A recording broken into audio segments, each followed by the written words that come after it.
अस्सलाम वालेकुम नाजरीन, मैं हूं आपका होस्ट इजहार अली अब्बासी और आप मेरा स्पोर्ट्स चैनल देख रहे हैं इजहार राय। नाज़रीन, हम आपके मशकूर हैं कि अब आप हमारे चैनल को पसंद कर रहे हैं और कमेंट्स के ज़रिए इजहार राय कर रहे हैं। तो चलते हैं आज की ख़बर की तरफ कि अचानक ऐसा क्या हुआ कि बिसात ही पलट गई। 300 रन्स की आस उम्मीद 191 पर ख़त्म हो गई। टीम पर ऐसा जादू टोना क्या गया कि 199 पर ही हम लौट आए। हार्दिक पांड्या ने ऐसा क्या फूंका कि पाकिस्तानी टीम एक मुख्तसर हदफ दे सकी। ऐसा क्या हुआ कि 155 पर 2 आउट और फिर 36 रन्स का इजाफा और पूरी टीम 191 पर आउट हो गई। ऐसा क्या हुआ कि आस और उम्मीद दम तोड़ गई। ऐसा क्या हुआ कि लाइन ही लग गई। और ऐसा क्यों हुआ कि पिच पे क्या कांटे लग गए थे। जो 300 का हदफ था वो 191 पर कैसे ख़त्म हुआ। बज़ाहिर भारतीय क्रिकेट टीम अच्छा खेली, लेकिन साथ ये भी है कि पाकिस्तान क्रिकेट टीम वो कारकर्दगी भारत के ख़िलाफ़ नहीं दिखा सकी जिसकी हमें उम्मीद थी। और 8-0 मुसलसल वर्ल्ड कप मेगा इवेंट पर भारत से शिकस्त का सिलसिला बरकरार रहा और ये सिलसिला न थम सका। इसकी क्या वजह थी? एक टीम के अंदर एक ग्राउंड में वजूहात थी, एक ग्राउंड से बाहर की भी वजूहात थी। बज़ाहिर हमें ये शिकस्त नज़र आ रही है, लेकिन हम इस शिकस्त को कैसा देखें कि मिथी आथर ने ये बात की कि ऐसा लगता था स्टेडियम में कि ये आईसीसी का इवेंट नहीं बल्कि बीसीसीआई का इवेंट है। इसकी वजह क्या है कि 1,30,000 तमाशाइयों में एक भी ऐसा नहीं था जो पाकिस्तानी फ्लैग लेकर अब पाकिस्तान क्रिकेट टीम की हौसला अफजाई करता। पूरे स्टेडियम में पाकिस्तानी शाही की तरफ से हू का आलम था। भारतीय टीम, बीसीसीआई और भारतीय हुकूमत क्या 50 से 100 पाकिस्तानियों को या ओवरसीज़ पाकिस्तानियों को वीज़े नहीं दे सकी कि नरेंद्र क्रिकेट मोदी स्टेडियम में पाकिस्तान का परचम, सब सादाली परचम लहराए।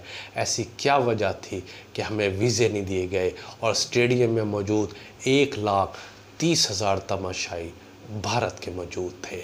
ये नफसियाती जंग थी और नफसियाती तौर पर क्योंकि पाकिस्तान के तकरीबन तमाम खिलाड़ी पहली बार भारतीय सरजमीन पर खेल रहे थे और आम मैचों में दबाव होता है, लेकिन भारत के ख़िलाफ़ मैच में दबाव डबल हो जाता है।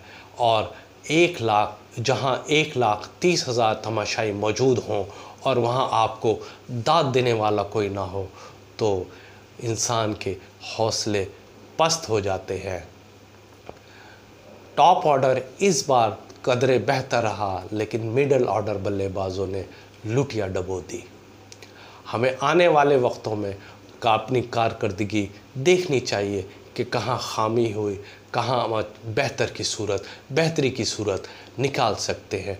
लेकिन आईसीसी को भी इस बात का मद्देनज़र रखना चाहिए कि ये इवेंट इंटरनेशनल क्रिकेट काउंसिल का है, ना कि भारतीय क्रिकेट बोर्ड का। कम से कम आप वीज़ों का इजरा देते हुए स्टेडियम में पाकिस्तानी शायकीन को भी आने की इजाज़त दी जाए, सबसे लाली परचम लहराने की भी इजाज़त दी जाए, ताकि हमारे ग्राउंड में मौजूद खिलाड़ियों के हौसले बुलंद हो सके। और अगले मैच इंशाल्लाह पाकिस्तानी क्रिकेट टीम अपनी खामियों पर काबू पाकर अच्छी कारकर्दगी देने की कोशिश करेगी। और मैं पाकिस्तानी शायकीन, पाकिस्तान क्रिकेट लवर्स और खेलों को पसंद करने वाले पाकिस्तानी शायकीन और दीगर ओवरसीज़ पाकिस्तानियों से इल्तमास करता हूँ कि अपनी टीम की सपोर्ट करें। इंशाल्लाह उम्मीद है कि पाकिस्तान अगले मैचेस में बेहतर कारकर्दगी दिखाएगा और पाकिस्तान दूसरे लफ्ज़ों में और अगला मैच ऑस्ट्रेलिया के ख़िलाफ़ जुम्मे को खेलेगा। और दूसरी तरफ एक भारतीय वकील ने नमाज स्टेडियम में ग्राउंड में नमाज़ पढ़ने वाले मोहम्मद रिजवान पर मुकदमा दायर करने की दरख्वास्त दे दी है। ये नफसियाती दबाव होता है। इसका मकसद यही है कि पाकिस्तानी क्रिकेट टीम दबाव में रहे। हमें इस तरफ भी ध्यान देना है कि हमें खेल के साथ एक और नफसियाती जंग भी जीतनी है। और हम अपने इस व्लॉग में पाकिस्तान क्रिकेट टीम के कप्तान बाबर आज़म को उनकी सालगिरह पर मुबारकबाद पेश करते हैं। अल्लाह ताला उन्हें ज़िंदगी के हर मोड़ पर कामयाबी अता फरमाए और इस मेगा इवेंट में पाकिस्तानी परचम को सर बुलंद करने की तौफीक अता फरमाए। अपना ख्याल रखिएगा नाज़रीन।